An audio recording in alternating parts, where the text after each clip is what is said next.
Old Man Kwasi was known throughout the village of Ntomemu as the Keeper of Memories, a storyteller so wise that even the wind paused to listen. His sight had faded with time, but his heart and ears saw more than most eyes ever could.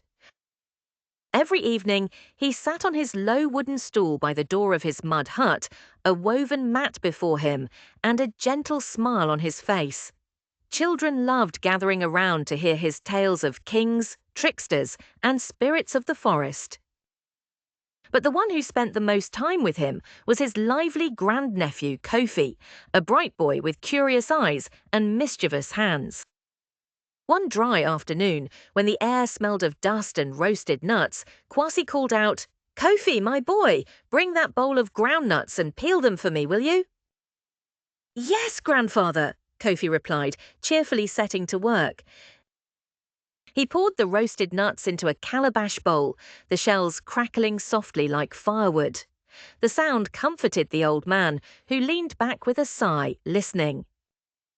For a while the room was filled only with the soft rustle of Kofi's fingers peeling and cracking the nuts. But soon silence crept in, a silence heavy enough for even the blind to notice.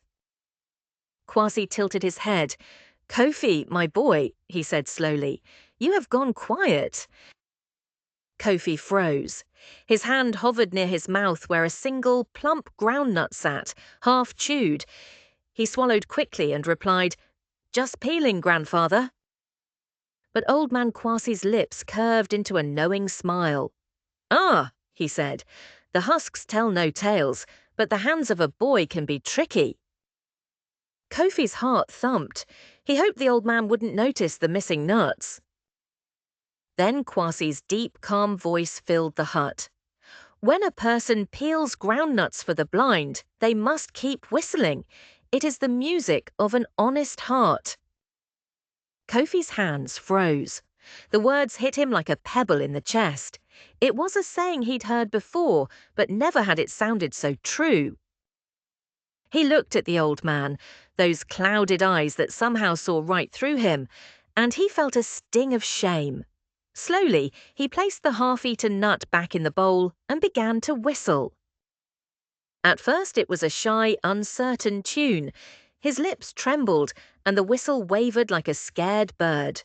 But as he worked, peeling one nut after another, the whistle grew stronger, steadier, almost joyful.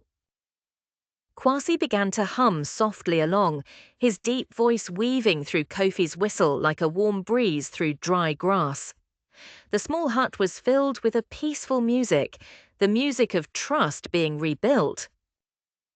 By the time Kofi finished, the bowl was full, his cheeks hurt from whistling, and his heart felt light. He handed the bowl to Old Man Kwasi with pride. Kwasi reached out, his wrinkled hand resting gently on Kofi's.